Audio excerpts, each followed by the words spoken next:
봅니다. 그래서 400여 년 하는 동안에 이제 처음에는 그렇게 지내진 않았는데 점점 이 애굽 나라에 이렇게 좀 어렵고 힘든 일들을 그렇게 맡는, 그러니까 좀 마치 종살이와 같은, 종들이라 하는 그런 어려운 일들을 맡기 시작했고, 그렇게 어려워짐에도 불구하고 하나님의 약속의 말씀대로 이스라엘 백성들은 점점 생육이 번성하고 중다하여지며 강하여졌다라고 말씀합니다. 그것들을 이 세상 세력, 그래서 사탄 세력을 의미하는데, 사탄 세력들은 하나님의 나라 백성들이 그렇게 발전하고 장성하고 강해지면 두려움을 느낄 수밖에 없습니다. 그래서 그들이 가지고 있는 지혜를 총동원해서 그런 번성을 막으려고 하지만, 사실은 그럴수록 하나님의 은혜가 더욱 크기 때문에 점점 더 강해지는, 창성하고 중다하는 그런 상태가 되는 것입니다. 그럴수록 이제 더욱더 애굽의 이스라엘을 향한 학대가 심해지는 것. 여러분, 이 말씀은 이렇게 이 세상 지금 우리가 살아가는 그것과 아주 비슷한 구조를 가지고 있습니다. 우리들도 그와 같은 상태로 지금 살아가고 있고, 그러니까 우리가 출애굽하기 전 상태, 그리고 출애굽해서 광야에 거하는 상태, 이런 상태가 모두 다 가나안 땅에 들어가기 전까지의 상태를 의미하는 거예요. 일부분은 아직 애굽에서조차 나오지 못한 그런 모습들이 있을 수 있고요. 일부는 좀 떠나긴 했지만 여전히 이스라엘 백성들이 역사적으로 그랬던 것처럼 그 애굽을 좋아하고 뒤돌아보고 후회하면서 그렇게 생활하는 모습들도 있습니다. 그리고 광야에서 일부분 승리하기도 하고 하나님의 보호하심과 은혜에 감사하면서 하나님을 찬송하기도 하고, 그런 면들이 우리의 삶 가운데 있는 것이고요. 어떤 이들은 이미 그 영적으로 이 땅의 모든 것을 다 내려놓고, 그러니까 십자가에 못 박았다고 표현을 합니다. 성경에서는 우리의 정과 욕심을, 우리가 하고자 하는 것, 내가 뭐 바라는 것, 그런 것을 다 내려놓고 그저 하나님의 뜻만, 영광만 나타나면 된다라는 믿음을 가지고 이미 가나안 땅에 마치 들어간 것처럼 심령 천국을 누리면서 천국의 생활을 맛보며 살아가는 이들도 있습니다. 그러니까 이 출애굽기서는 이 작은 성도의 인생의 축소판이라고 할 수가 있겠고, 출애굽을 못한 상태, 출애굽을 겨우 했지만 애굽을 좋아하는 상태, 이제 그런 상태에서 좀 벗어나서 광야 생활에 집중하는 상태, 광야 생활도 주님의 보호하심과 도우심으로 비록 힘들고 어렵지만 믿음으로 잘 이겨나가는 상태, 그리고 더 나아가서는 궁극적으로 하나님의 영광을 위하는 일이라면 이와 같은 고난의 여정은 아무것도 아니라고 여기면서 이미 천국을 누리며 살아가는 상태, 이와 같은 상태가, 신앙의 상태가, 우리의 심령의 상태가 있을 수 있음을 생각하면서, 우리 지난 시간 이제 출애굽기 6장에 있는 말씀을 통해서 하나님께서 우리 하나님 되시려고, 그리고 우리를 하나님의 백성 삼으시려고 애굽에서 그렇게 고난받고 또 무거운 짐 지고 있는 그 백성들을 건져내 주시고 빼내 주시고 구속하여 주시려고 그렇게 모세를 보내셔가지고 건져내신 그 하나님, 그 하나님이 여호와인 줄 알아라. 그 하나님이 너희 하나님이시고 그 하나님이 여호와 되심을 알아라 라고 말씀하면서 우리 모세를 통해서 애굽의 역사를 이루는 그런 중심 주제를 가지고 그 장면들을 우리가 살펴봤었습니다. 우리 출애굽기 29장 마지막 46절에 그 말씀 제가 요절이라고 말씀드렸습니다. 출애굽기 전체에 사실은 아주 요긴한 구절들이 많거든요. 그 가운데 저는 개인적으로 그 29장 마지막 46절의 말씀을 꼽습니다. 하나님께서 우리를 출애굽 시켜주신 이유. 왜 출애굽 시켜주셨다 그랬죠? 지난 시간에 우리와 함께 있게 하시려고, 우리와 함께 있으시기 위해서 출애굽을 하셨습니다. 시키신 것입니다. 네.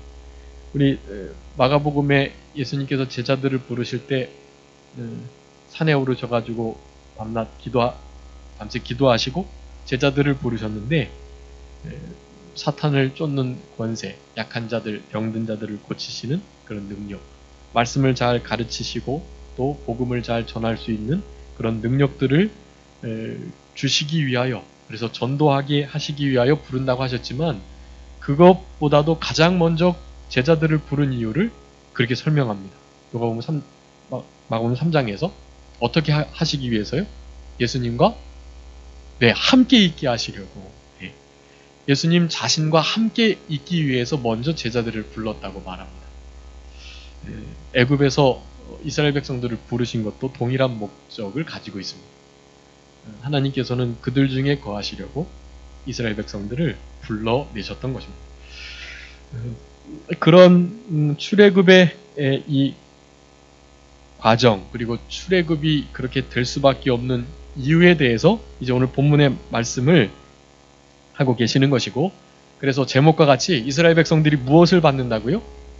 학대를 받았다라는 것입니다. 아까 말씀드렸던 것처럼 이 모든 학대는 이제 우리도 축소판, 출애굽기를 걸어가고 있기 때문에 우리들도 사실은 학대받는 삶을 살아간다라고 생각할 수가 있습니다.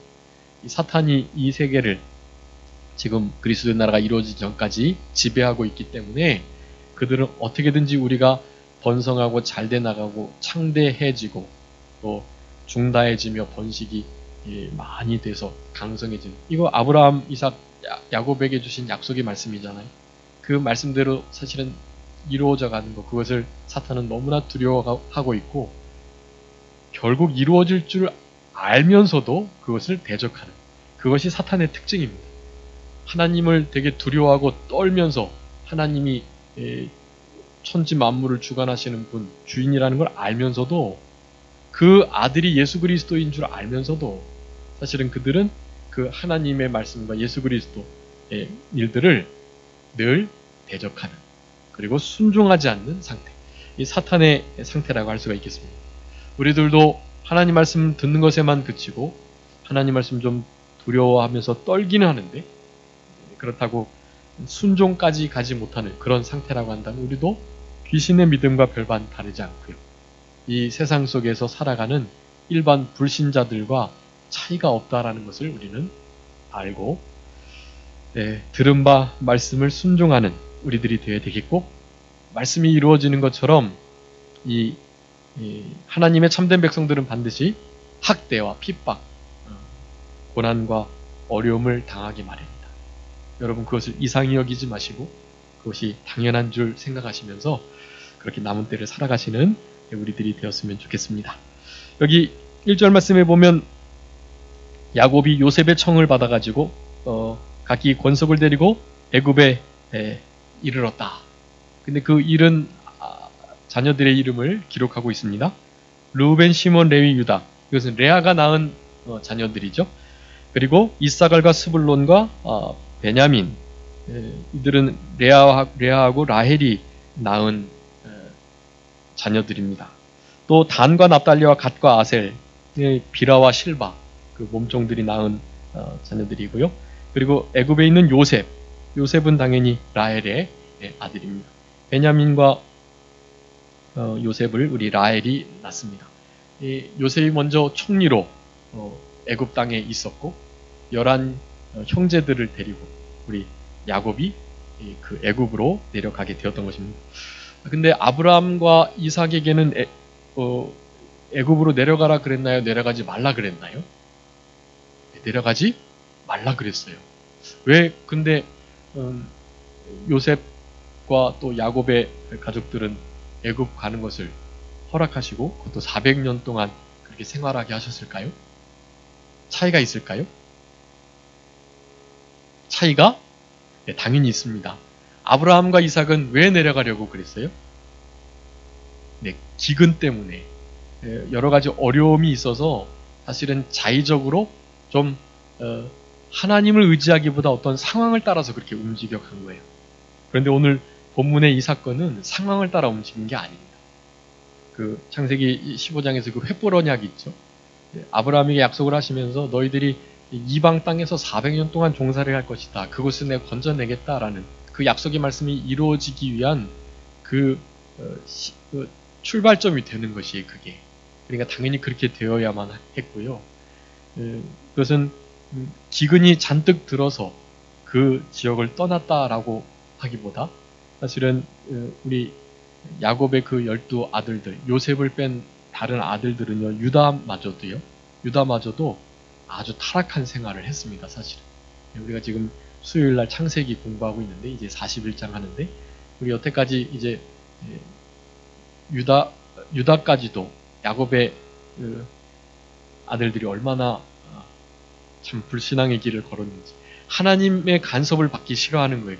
요셉이 꿈을 꾸고 이제 하나님의 개입하심이 있는 것을 그렇게 말했지만 형님들은 그걸 싫어하는 거예요. 그래서 요셉을 죽이고 그러면 그 꿈이 하나님의 뜻이 이루어지는가 보자라고 말할 정도로 세겜 족속들을 다 죽이면서도 전혀 양심에 거리낌이 없는 그저 노력하는 생활, 하나님의 말씀과 하나님 말씀의 법과는 아브라함이 그렇게 양육하고 교육했던 그 법을 따라서 생활하기보다 자기의 뜻대로 막 살아가는 일들이 많았던 거예요. 그리고 무엇보다도 그 가나안 지역에 아주 타락하고 방탕한 문화 속에서 계속 영향력을 받고 있었기 때문에 사실은 그곳으로부터 거룩을 세워나가시기 위해서 애굽으로 내려오게 했다라고 할 수가 있는 것입니다. 중요한 차이가 있고요. 그럼 뭐 가나안은 애굽보다 가나안이 더 못하냐? 애굽은 더 낫냐? 그렇게 낮지는 않습니다. 별반 차이는 없는데요. 그래도 조금 더 이렇게 인간의 존엄성이 있고 또 가나안 땅보다는 조금 나은 그런 상태. 그리고 하나님의 섭리가 있는 것이요. 그 가나안 땅에서는 그렇게 타락한 문화, 애굽은 주로 우상 섬기는 문화가 있었기 때문에 그것을 아주 주의했어야만 하는데 우리 하나님께서 애굽 사람들은 그 히브리 사람들, 그러니까 양을 치고 가축을 다루는 그 유목민들을 아주 불결하게 생각을 했어요. 자신들이 섬기는 신들이 그런 종류의 유목민들을 싫어하는 그런 마음을 그들이 가지고 있었습니다.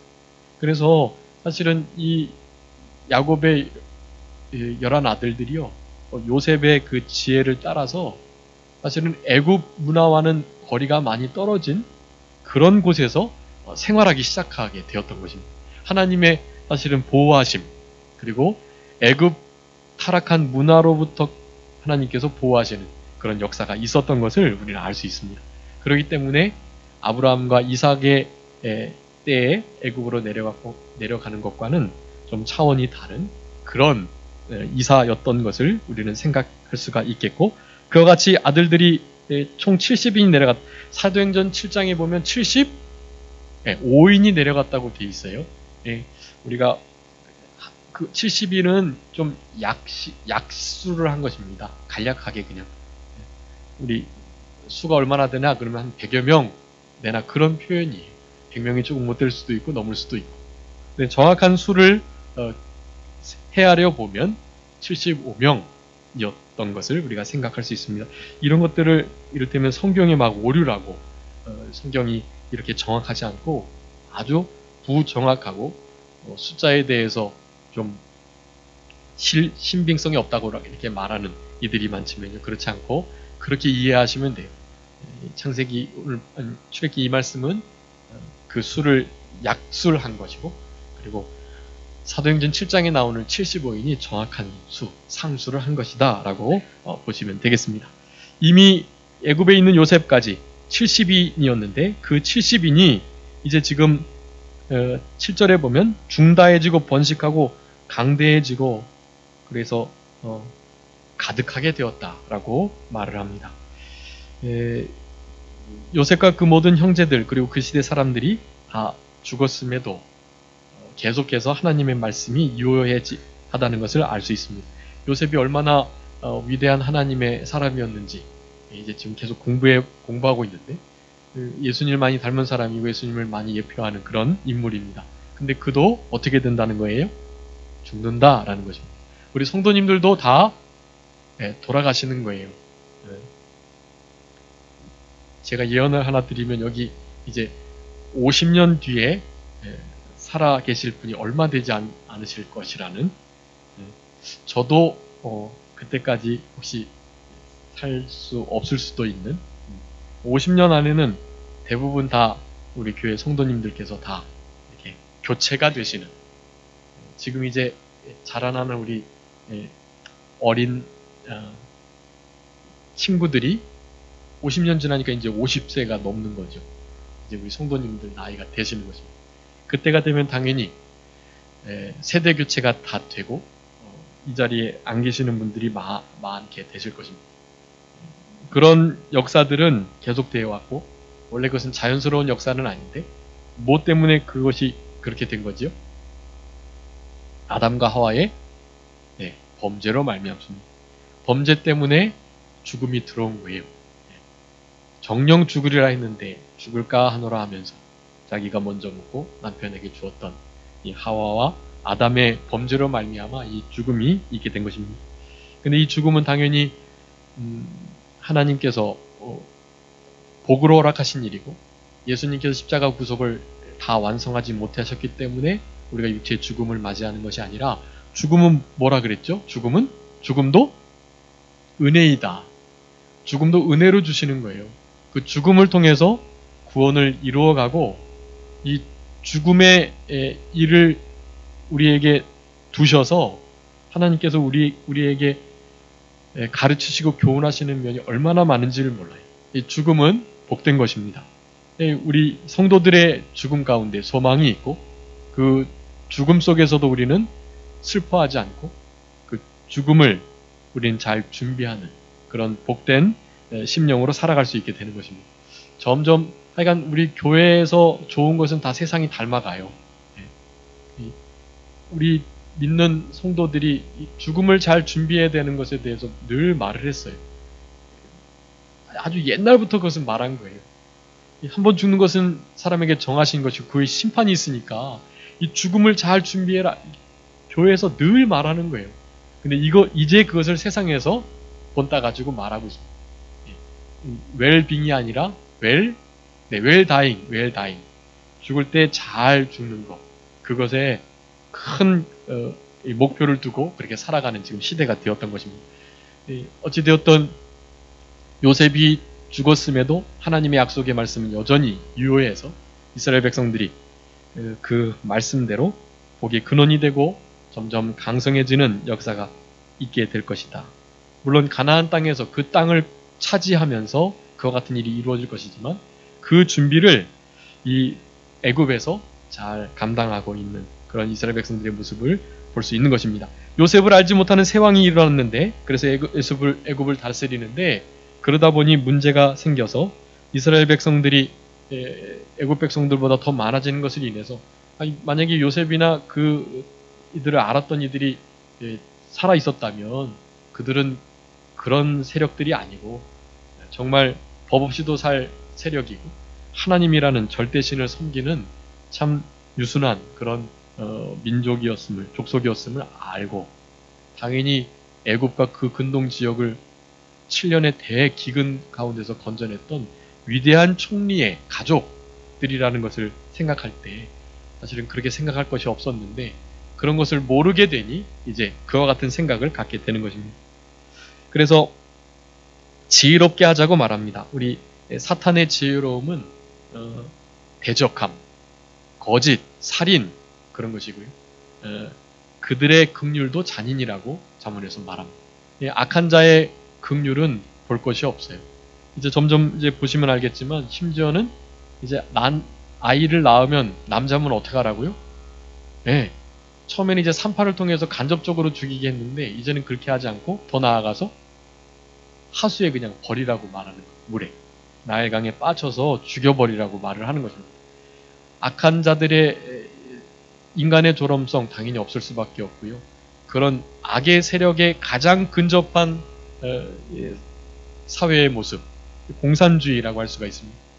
공산주의가 아주 잔혹하고 아주 형편없는 이 형태예요. 국가 형태예요. 그게 이제 너무나 처음에는 좋게 보여지지만 거기는 뭐 부모님도 없고요. 인간의 존엄성도 없습니다. 당연히 하나님을 믿고 섬기는 그런 신앙도 당연히 없을 수밖에 없어요.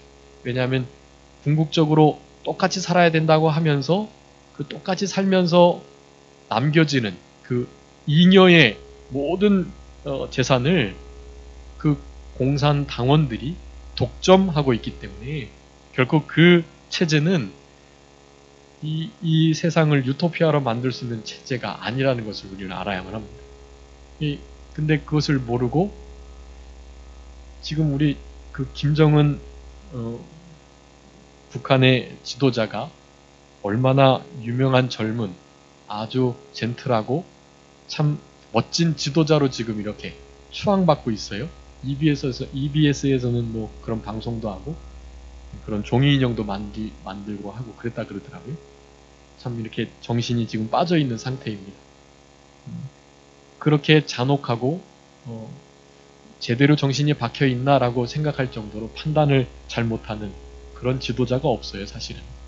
근데 지금 그 김정은이 우리나라에 오는 것을 환영하고 그런 준비를 하는 세력들이 있습니다. 그런 것을 반대하는 세력들을 숙청하겠다고 나오는 세력들이 또 있는 거예요. 아니 이 평화의 시대에 김정은이를 잘 받아가지고 북한하고 정말 제대로 된 화해가 이루어져야지 왜 그걸 방해하냐라고 하면서 김정은의 우리 방안을 방해하는 보수 세력들을 자기네들이 어떻게 처리하겠다고 나서는 세력들이 지금 생겼습니다. 옛날에 공산주의자들이 빨간 한 장을 차고 인민재판을 하는 것처럼 지금 그러고 있는 거예요. 벌건 대낮에 지금 우리나라에서 국가보안법이 다 어겨지고 북한의 정신을 찬양하고 고무하는 일들이 지금 이루어지고 있는 것입니다. 표현의 자유라는 이름으로 말이죠. 정말 잘못된 일이고 그것은 믿는 이들도 그런 부분들은 철저하게 반대하고 항거해야 할 그런 일이라는 것을 여러분 기억하시면서 애굽 나라가 이스라엘 백성들, 하나님의 백성들을 이렇게 죽이기 위하여서 아주 잔인한 수법을 이게 쓰고 있는데 이러한 세력들로부터 다르게 건짐을 받을 수가 없는 거예요. 하나님의 인도를 따라서 하나님이 쓰시는 종의 주장과 섭리를 따라서 건짐받을 때 여러분 그럴 때만 소망이 있다는 것을 생각하시면서 우리의 유일한 구원 예수 그리스도뿐이고 예수 그리스도를 전하지 못하게 하고 또 믿는 일을 방해하는 모든 세력들을 이제 우리 이스라엘 백성들이 그랬던 것처럼 하나님께 호소하시고 하나님께 부르짖을 때 하나님께서 모세와 같은 사람들을 보내주시고 그 가운데서 건져내주시는 역사를 해주시게 되는 것입니다. 사탄의 세력들의 지혜로움은 잔인이다. 그것을 우리가 알아야만 합니다. 두렵건대 그들이 많게 되면 전쟁이 일어날 때 우리와 대적하여서 싸우는 자들 그들을 대적해서 싸우게 되고 그리고 나갈 것이다. 나가게 되면 지금 이제 이 장정만 60만이기 때문에요. 상당히 많은 수예요. 이 수가 지금 애굽의 어려운 일을 도맡아 하고 그 근간을 이루는 일들을 하고 있는 노동력들이거든요. 그네들이 빠져나가면 안 되니까. 그래서 그 노동력을 완전히 잃어버리지는 않는 선에서 그들이 애굽에게 저항하지 못할 정도로는 이렇게 제한을 해야 되기 때문에 이 지혜롭게 하자 이런 말을 하면서 몇 가지 수를 씁니다. 첫 번째는 감독들을 세워가지고 11절에 무거운 짐을 지어서 괴롭게 하기로 그래서 국고성 비돔과 람셋을 건축하게 하는 일을 하게 하고 그럼에도 불구하고 12절에 보니까 어떻게 했다 그랬죠? 학대받을수록 더욱 번식했다. 여러분 이게 하나님의 섭리이십니다. 우리 믿는 이들은요 사탄의 세력에게 학대받고 핍박받을수록 더욱더 힘을 내고 더욱더 번성케 되는 그런 특징이 있습니다. 지금 이것을 사탄이 알고 도리어 핍박하는 일보다는 어떻게 할까요? 회유하고 같이 비슷한 척 하면서 더 여유를 주고 도리어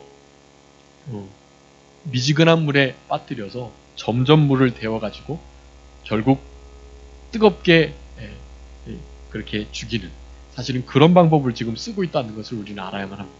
그러니까 더욱더 핍박이 있을 때보다 깨어서 근신해야 될 때이고요. 그러니까 지금 이렇게 막 나일강의 자녀를 빠뜨려 죽이고, 또 남자인지 여자인지 구별해서 남자이면 죽이고, 그런 일을 하기도 전에 아예 피곤하고 괴롭게 해서 아예 그런 번식력을 좀 떨어뜨리려고 하는 이런 모든 생활의 짐과 무거운 이 일들, 이런 것이 막 주어지는 것보다요, 사실은 이런 일이 하나도 없고 믿음 생활 너무나 자유롭게 할 수 있고, 그리고 내가 할 수 있는 것 뭐든지 할 수 있는 그런 상태에 우리를 두는 거, 여러분 그게 진짜 더 위험한 일이라는 것을 아셔야 됩니다.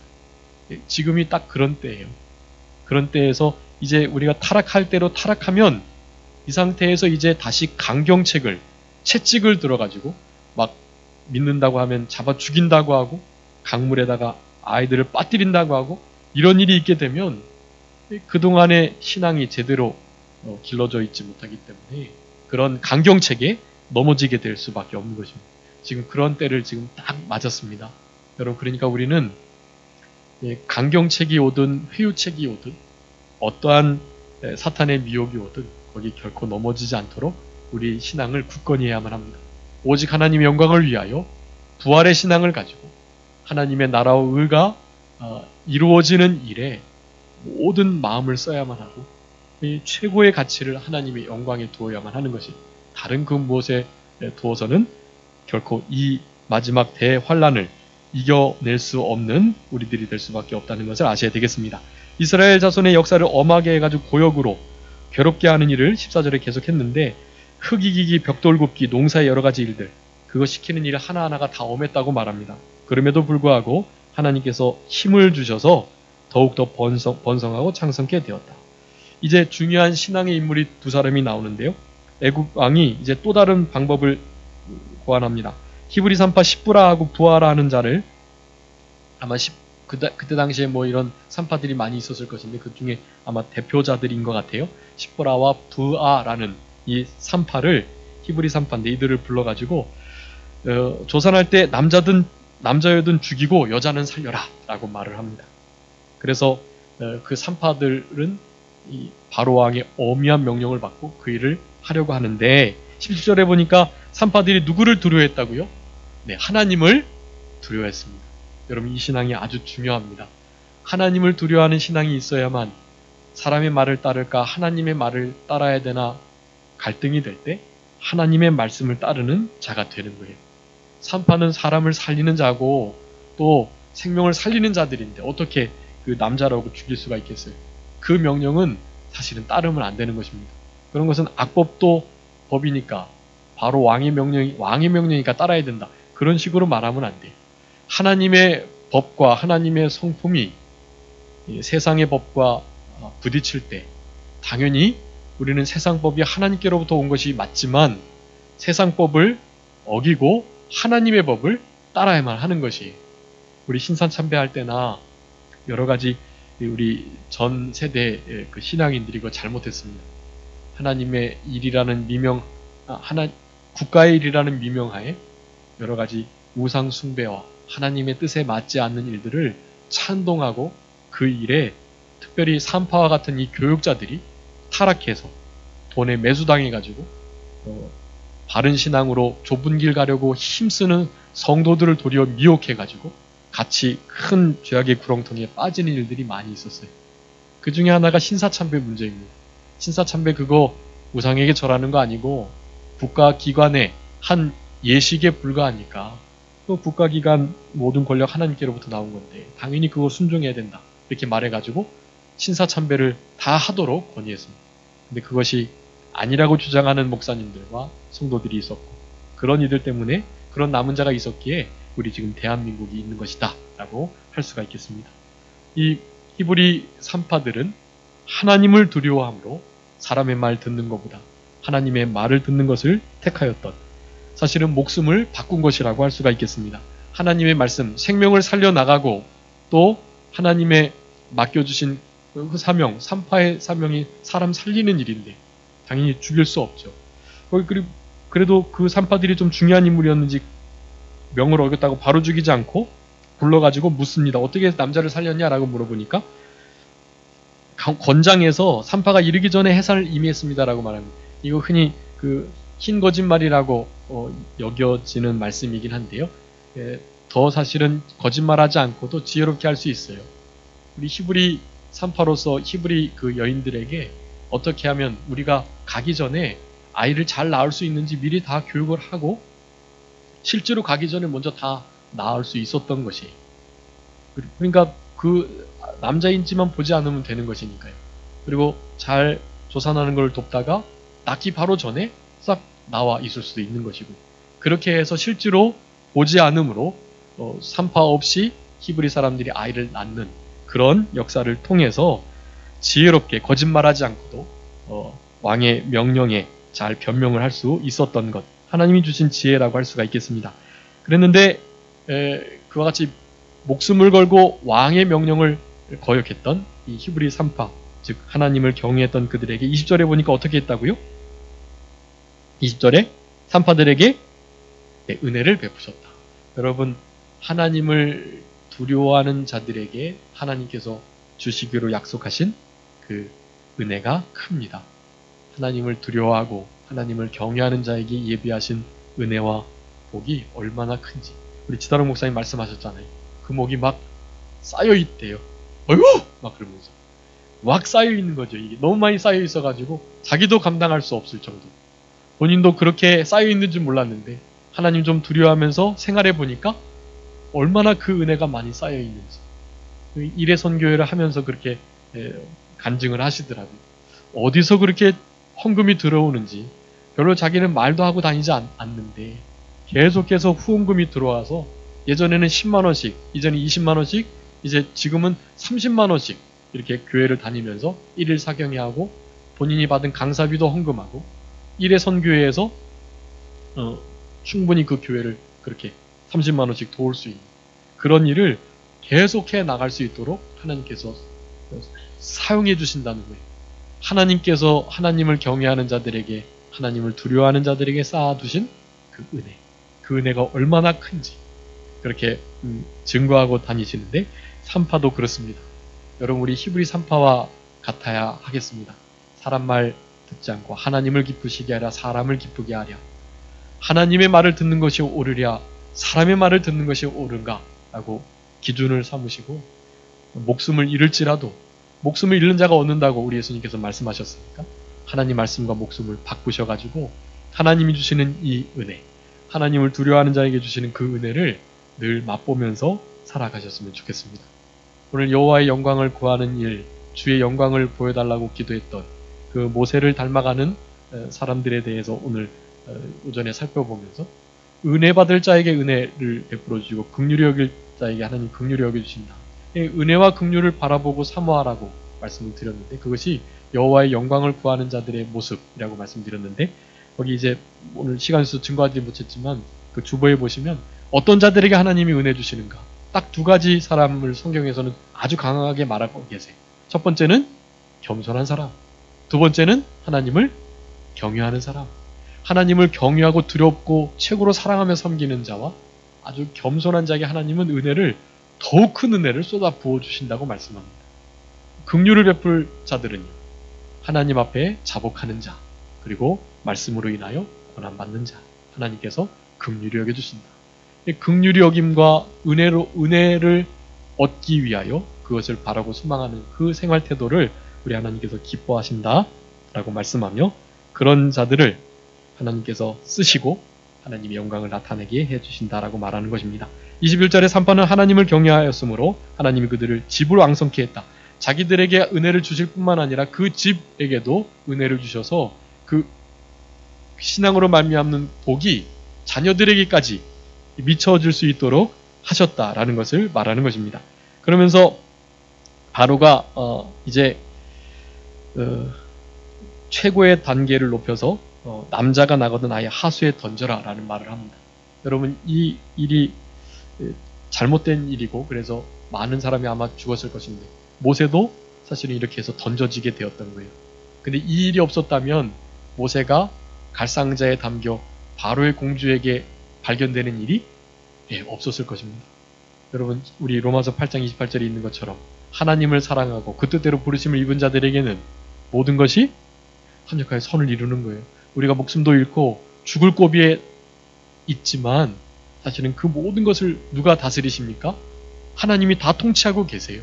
그러니까 여러분 너무 염려하고 걱정하지 마시고, 사탄의 세력이 우리를 두려워함으로 우리를 강하게 학대하는데, 그러니까 학대를 두려워하지 마세요. 학대받아도 우리는 도리어 회유받아서 알게 모르게 신앙이 타락하는 것을 더 경계하셔야 합니다. 그러니 모든 것이 합력하여 선을 이룬다는 하나님 말씀을 의지하시면서 모든 것을 다 주께 맡기시고, 히브리 3파와 같이 하나님을 경외하는 신앙으로, 겸손한 신앙으로 우리 하나님을 섬기며 하나님의 영광을 위하는, 영광을 구하는 우리들의 남은 생애가 다 되셨으면 좋겠습니다. 기도하겠습니다. 살아계신 우리 아버지 하나님, 감사합니다.